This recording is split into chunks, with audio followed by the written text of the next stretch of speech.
e o que a gente vai estudar é a civilização grega, né? Bom, apesar dessa ilha de Creta, desses cretenses terem sido dominados pelos aqueus, essa cultura deles não vai terminar de uma hora para outra. Apesar deles terem sido dominados, dos aqueus terem colocado, imposto sua economia, a sua religião, a sua política, muito da cultura cretense se misturou com essa cultura dos aqueus. Esses aqueus, eles viviam na cidade de Micenas. Então, na página 122 a gente vai ter Micenas, a cidade dos aqueus. Eles viviam nessa cidade e por isso vão receber, o povo vai ter como civilização micênica. Por quê? Porque a cidade base desses aqueus se chamava Micena. Então, a partir dessa cidade, eles vão conquistar vários locais. Então, ficou conhecido como a civilização micênica, por conta da cidade dos aqueus, que vão ser os primeiros povos indo-europeus a invadirem aquele espaço e começar a formar o que a gente vai ter como a civilização grega. Esses micênicos, esses aqueus, eles vão ter como forma diferente de guerra. Então, eles eram dedicados à guerra, à arte da guerra, como eles vão dizer. E vai ser diferente porque os cretenses não conheciam, eles tinham uma forma de se vestir, de guerrear diferente. E isso vai sobrepor os cretenses. Nessa parte da guerra, a arte da guerra, eles vão ter avançadas técnicas de combate. É claro que a gente está falando de uma época bem diferente da nossa. Para aquele povo, realmente vai ser técnicas avançadas de combate. A forma como eles vão atacar, a forma como eles vão se defender, como eles vão estar vestidos, vai ser bem avançado para aquela época. Os soldados vão estar de armadura, então, armaduras de bronze protegendo o corpo. Lanças, escudos e elmos. Elmo é aquele capacete que protege a cabeça. Então, isso era desconhecido, talvez, para os cretenses. Então, por isso que eles também vão dizer que é uma avançada técnica de combate. Lança é aquela, parece uma haste de pau com uma ponta que eles arremessam à distância. Então, os escudos é aquele que é para proteger o braço, proteger o rosto, proteger o corpo, complementando a armadura. Então, essas formas como eles estavam vestidos, como eles atacavam, era diferente. Na questão política, vai continuar sendo uma forma de governo, uma monarquia, vai ter um rei. Esse rei, essa é a palavra máxima, ele é a autoridade máxima, é o quê? O rei.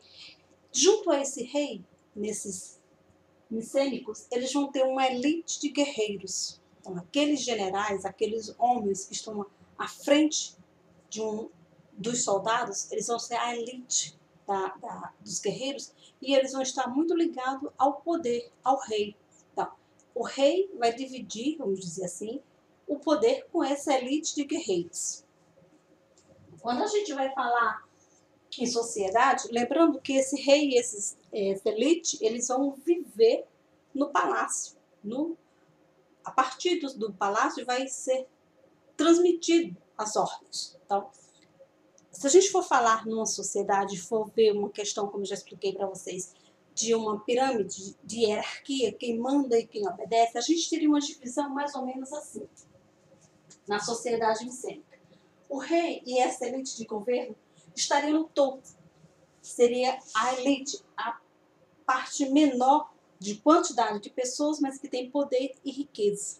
Então, se a gente está falando de uma pirâmide, ela tem o topo, o meio e a base. Nesse meio, a gente vai ter os artesãos, que vão ser os construtores, que vão ser aquelas pessoas que vão ter a forma, os objetos de construir, de modificar, de poder econômico, muitas vezes. Esses artesãos, eles vão viver nos centros urbanos, na parte central das cidades. Essas cidades, elas vão ter muralhas, e esses artesãos, junto com a elite guerreira e o rei, eles vão estar dentro dessas muralhas, dentro deste centro urbano. Aí nós vamos ter, seguindo essa lógica, abaixo dos artesãos camponeses, que vão estar fora dessas muralhas, vão morar em aldeias, vão ser os responsáveis pela comida, vão plantar, vão colher, vão ter que domesticar os animais, que vão ter que cuidar da alimentação tanto deles como do palácio. E esses aldeões, eles vão estar fora dessas muralhas. E eles vão pagar tributos a esse rei. De que forma? Doando, mandando uma parte do que eles colhiam, do que eles plantavam, para esse rei. Em troca, eles vão ter a proteção desses guerreiros quando for ou quando tiver invasões.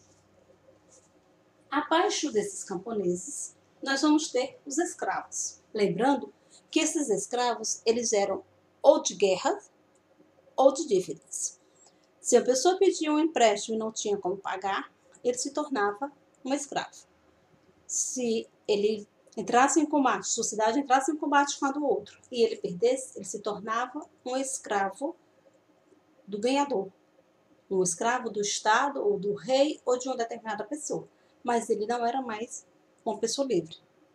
E esses escravos, na cidade de Micenas, eles estavam responsáveis pela fabricação de tecidos, que provavelmente eram um dos grandes motores da economia. Eram utilizados para vender quando eles saíam nas suas rotas comerciais. Provavelmente esse tecido, juntamente com outras coisas, como talvez ouro, pedras preciosas ou outros objetos que eles fabricassem, servisse de moeda de troca para as necessidades que eles possuíssem.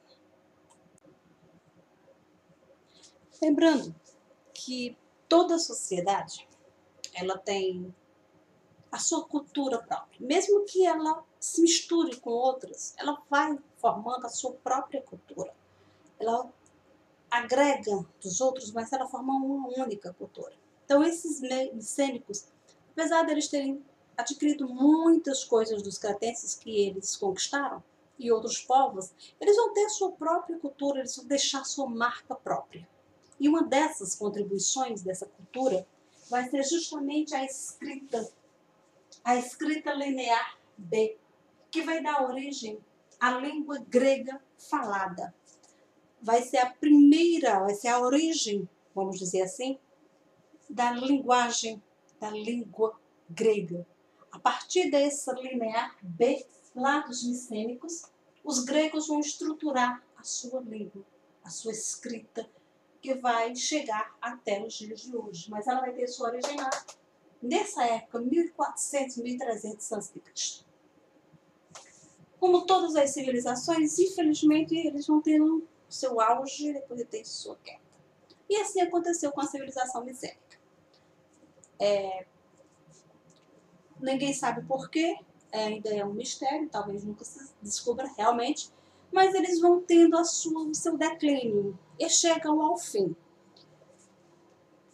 Por volta de 1200, essa civilização vai ser, vamos dizer assim, perder a sua estrutura, né? O seu rei, que centralizava todo aquele povo, vamos dizer, várias e várias cidades, esse rei ele vai perder esse poder.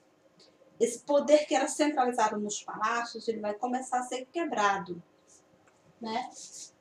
Esses palácios, ou esse estrutura de um palácio onde tinha um governante, tinha um rei e tinha sua elite de guerreiros, ele vai sendo quebrado e vai ser substituído por gênos. E o que é gênos?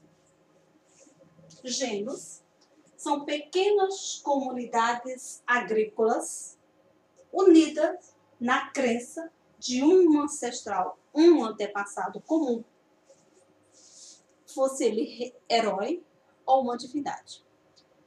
O que significa isso? Significa dizer que esses povos que viviam em torno de um único rei, eles vão se desfazendo e vão se unindo conforme eles vão encontrando um ponto em comum. E qual é esse ponto em comum? Um antepassado, um ancestral. um bisavô, um tataravô, algo bem antigo, em comum. E aí eles vão formando unidades, chamadas de gêmeos, mas são unidades pequenas. Mas cada gênero vai ter seu próprio rei e sua elite de guerreiros. Esse rei, nesses gêneros, ele vai ser auxiliado por uma assembleia de guerreiros. Esse rei ele não vai governar sozinho. Ele vai ter essa assembleia, vários guerreiros que se unem junto com o rei para decidir as coisas. Então, essa elite de guerreiros, eles vão ser chamados de aristoi, os melhores. Cada gênus, que era uma pequena comunidade que tinha em comum um ancestral, um rei, um herói ou um herói ou uma divindade, eles vão ter essa assembleia de guerreiros que vão se chamar de aristoi, os melhores. Desse nome aristoi vai surgir a palavra aristocracia, aristocrata, os melhores. E daí vai surgir essa ideia que esses aristocratas são os melhores. Por isso, muitas vezes vão ser os mais ricos e os mais poderosos de uma sociedade.